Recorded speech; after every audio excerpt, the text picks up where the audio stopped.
대한민국 모든 아마추어 골퍼들의 고민을 해결해주는 골프레슨 Q입니다. 오늘의 고민은요, 골프 룰 중에서도 인공장애물에서 적용되는 골프 룰입니다.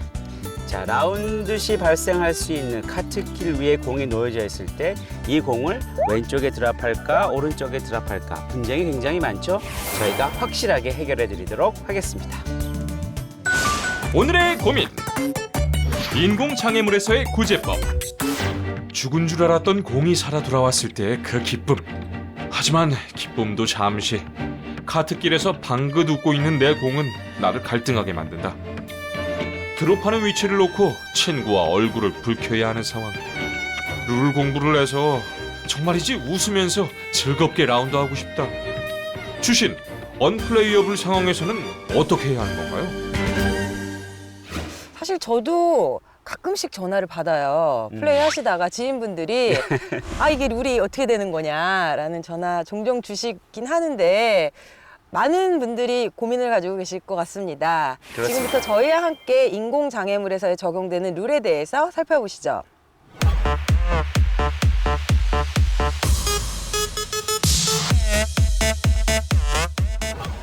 네, 오늘 고민은요, 인공장애물에서의 룰 적용이에요. 그렇습니다. 네. 지금 저희가 연출을 좀 해봤어요. 카트길 위에 공이 지금 두 개가 놓여져 있는 상황을 저희가 한번 연출해 봤는데, 자, 첫 번째 앞에 있는 공을 저희가 A라고 하고 네. 두 번째 있는 거를 B라고 했을 때 네. 여러분들은 A에 놓여져 있는 공에 드랍하는 지역은 굉장히 잘들 알고 계시죠? 될 수 있으면 지금 저희가 공략하고자 하는 핀의 방향은 저쪽인데요. 이 상황에서는 대부분 아마추어들은 당연히 페어웨이 쪽에 가깝게 드랍을 하죠. 이때도 공을 그냥 들고 드랍할게 이렇게 하는 경우가 보편적으로 나오는 경우인데요. 네. 자, 이 카트길에서 드랍을 할 때도 조금 더 정확하게 드랍하는 방법이 있습니다. 네. 우리가 물론 요 B 지역은 제가 다음에 설명을 드리도록 하고요. 요 상황에서 가장 가까운 구제 지점을 먼저 설정을 해야 되는데요. 그걸 네. 우리가 Nearest Point of Relief에서 NPR이라는 용어를 쓰기도 합니다. 카트길에 공이 이렇게 놓여졌을 때 정확한 룰의 적용 방법은요. 우선 상대방한테 오해가 되지 않게끔 항상 공의 위치를 갖고 있는 티로 위치를 항상 마크를 합니다. 그리고 나서 이 카트길을 벗어난 지역에서 셋업 자세를 먼저 하셔야 돼요. 셋업 자세를 잡았을 때 이 다리가 이 카트길에 걸쳐지면 이거는 정확한 드랍 방법이 아닙니다. 항상 셋업 자세를 다 취하고 카트길에서 벗어난 지역에서 핀 방향을 향해서 자기가 치고자 하는 클럽으로 한번 어드레스를 취해 봐요. 그 상태에서 클럽이 시작되는 위치가 바로 지금 제가 일컫는 니얼리스트 포인트가 됩니다. 이 지점으로부터 핀에 가깝지 않게 자기가 갖고 있는 프로님 드라이버 좀 빌려주세요. 가장 긴 클럽을 이용해서 한 클럽 길이를 잴 수가 있는 거죠.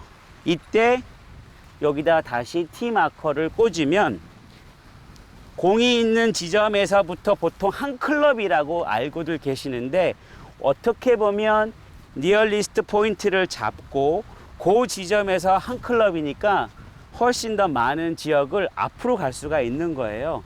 그런 상태에서 최종적으로 공을 집어 올리고 홀에 가깝지 않은 지점에서 드랍을 하고 그 지점이 벗어났다고 하면 이때는 다시 재드랍이 가능합니다. 벗어나지 않고 공이 떨어진 라이 상태가 단지 마음에 안 든다고 이거를 들어 올릴 수는 없습니다. 이 지역 안에 떨어지지 않고 벗어날 경우에만 다시 재드랍이 가능하고요. 저는 지역이 벗어났으니까 다시 한번 재드랍을 하도록 하겠습니다.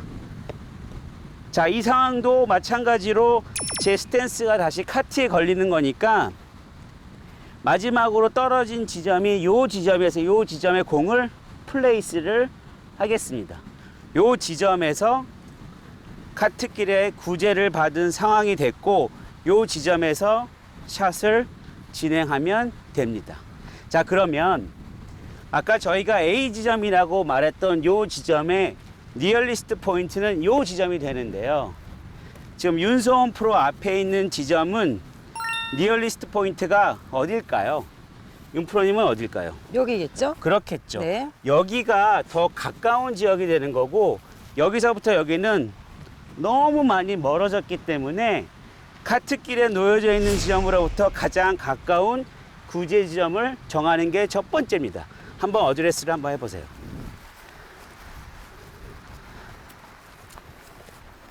치고자 하는 클럽으로 한번 어드레스를 해보세요. 네. 공 뒤에 우리가 티를 한번 놓고, 그렇죠.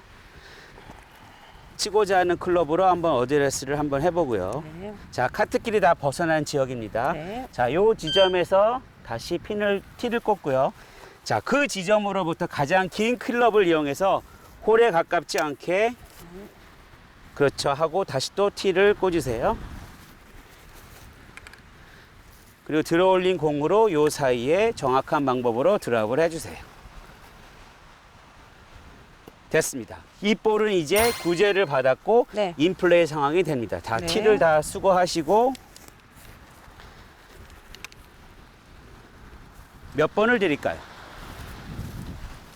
저 7번을 주시죠. 7번을. 자, 카트길에서 니얼리스트 포인트라고 하는 지점으로부터 드랍을 네. 했고요. 자, 구제를 받은 상황이니까 자, 자유롭게 멋진 샷을 한번 보여주세요.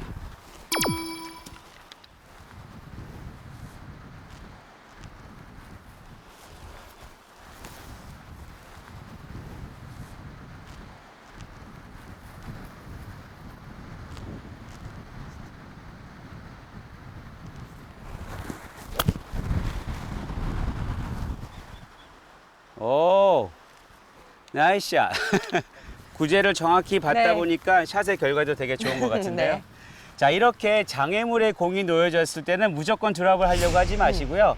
니얼리스트 포인트 오브 릴리프, 가장 근접한 구제 지점을 정한 후에 네. 거기서부터 한 클럽이니까 그거를 꼭 숙지하시기 바랍니다. 오늘 보신 분들 좀 놀라신 분들도 계실 것 같아요. 한 클럽인 줄만 알았는데 이렇게 그렇죠. 먼 거리까지 구제를 받을 수 그러니까 있다니. 니얼리스트 포인트 네. 오브 릴리프가 굉장히 큰 매직 워드고요. 네. 질문하신 분의 얘기 중에 언플레이볼 라이를 선언을 한 경우 네. 그 언플레이볼이 만약 나무 뒤에 있을 때는 그때는 니얼리스트 포인트가 아니에요. 네. 그 지점으로부터 한 클럽 길이 안에만 드랍이 가능합니다. 그러니까 이때는 한 클럽 길인 거고 네. 언플레이볼 라이를 선언을 하는 거는 플레이어가 선언을 하는데 그렇죠. 이때는 세 가지 옵션이 있습니다. 원래 위치로 가서 다시 치는 것, 네.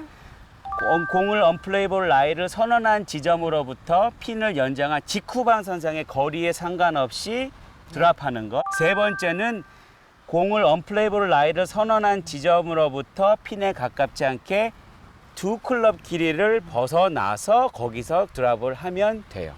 그러니까 보통 우리가 한 클럽이라고 하는 거는 벌타 없이 구제를 받는 상황. 네. 두 클럽은 한 벌타를 받고 너는 벌타를 받았으니까 더 넓게 구제를 해라라는 의미에서 투 클럽의 길이를 줍니다. 네. 저희가 그 인공장애물에서의 어떤 적용되는 룰 네. 그리고 언플레이볼까지 알아봤는데요. 네. 룰을 적용을 맞아요. 하실 때 하나를 또 참고해야 되는 사항이 있어요. 항상 골프장마다 각각의 다른 로컬 룰이 존재를 그렇습니다. 합니다. 네. 그렇기 때문에 조금 더 유리하게 룰을 적용하기 위해서는 스코어 카드를 항상 숙지를 하시면 도움이 그렇습니다. 되겠죠? 그러니까 우리가 알고 있는 일반적인 골프 제너럴 룰보다 골프장에서 플레이하고는 로컬 룰이 항상 먼저 앞서는 거기 때문에 네. 플레이하고 있는 골프장의 로컬 룰을 반드시 숙지하고 그대로 행하는 게 가장 현명한 골퍼가 됩니다.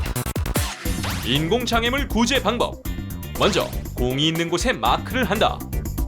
카트길을 완전히 벗어난 곳에서 플레이를 할 클럽으로 핀을 향해 셋업하고 클럽 헤드가 놓였던 곳이 니어리스트 포인트가 된다. 니어리스트 포인트로부터 가장 긴 클럽으로 볼과 가깝지 않게 한 클럽 이내 드롭해서 플레이를 진행한다. 이때 벌타는 없다. 언플레이어블의 볼 구제 옵션. 첫째, 원래 위치로 가서 다시 친다. 둘째, 언플레이어블의 볼을 선언한 지점과 핀을 연결한 직후방에 드롭한다.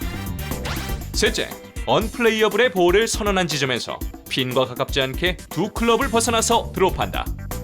위의 경우 모두 1벌타가 부과된다.